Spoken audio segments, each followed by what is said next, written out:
রাজধানীর মহাখালী, উত্তরা ও বাড্ডায় সংঘর্ষ আর ধাওয়া পাল্টা ধাওয়া চলে দিনভর। বৈষম্য বিরোধী ছাত্র আন্দোলনের এক দফা দাবিতে অসহযোগ থাকলেও বেশিরভাগ এলাকা দখলকারীদের মধ্যে ছাত্রদের দেখা গেছে কমই। একটি বড় অংশই ছিল পথশিশু, ভবঘুরে এবং বস্তিবাসী। পুলিশ ও সেনাবাহিনীর সদস্যদের দেখা গেছে সহনশীল আচরণ করে দুই পক্ষকেই সামাল দিতে। আর আতঙ্কিত নগরবাসীর একান্ত চাওয়া ছিল স্বস্তি ফিরে পাওয়া।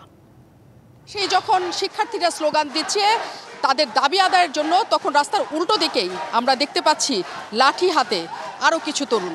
তারা আসলে শিক্ষার্থী, রাজনৈতিক দলের কর্মী, সন্ত্রাসী, নৈরাজ্যকারী কি তাদের পরিচয় কখনোই নিশ্চিত হওয়া যায় না। ঠিক উল্টো দিকেই দাঁড়িয়ে আছে সেনাবাহিনী, সর্বোচ্চ ধৈর্য ধরে কারো প্রতি কোনো রকমের তারা বাধা প্রয়োগ তো দূরের কথা, তাদের প্রতি অসহনীয় আচরণ কোনো কিছুই করছে না এই সেনাবাহিনী। তারা শুধু দেখছে পরিস্থিতি কতখানি নিয়ন্ত্রণে রাখা যায় এবং শান্তিপূর্ণ রাখা যায়।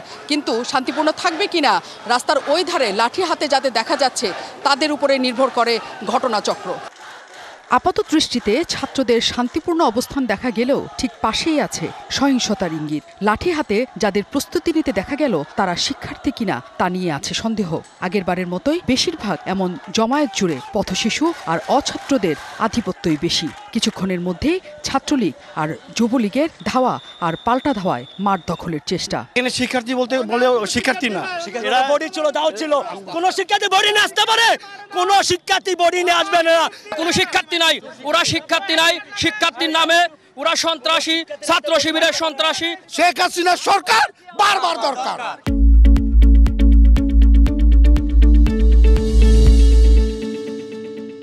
তবে উত্তরা দখল আন্দোলনকারীদের কাছে। জসিমউদ্দিন থেকে আব্দুল্লাহপুর পুরোটা জুড়েই আন্দোলনকারীরা। এখানে একটি বড় অংশ শিক্ষার্থী, তবে তাদের সাথে মিশেছে অছাত্রও অনেকে। ছাত্রলীগের কর্মীদের সাথে সংঘর্ষে আহত হয়েছে দুপক্ষের অনেকেই।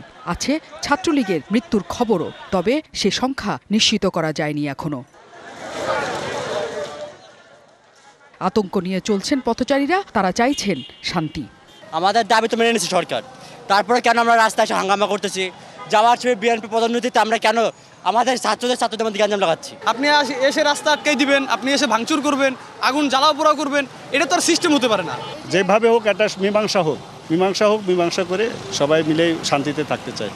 বিভিন্ন জায়গায় আন্দোলনকারী আর আওয়ামী লীগের নেতাকর্মীদের দেখা গেলেও দেখা পাওয়া যায়নি পুলিশ সদস্যদের। এমনকি প্রায় ফাঁকা শহরে দেখা মিলেনি কোনো ট্রাফিক পুলিশেরও। যারা ছিলেন রাস্তায় তাদের দেখা গেছে আন্দোলনকারীদের প্রতি সহনশীল আচরণ করতে, তবে রাস্তায় থাকা কোনো পক্ষের মধ্যেই দেখা যায়নি সহনশীলতা।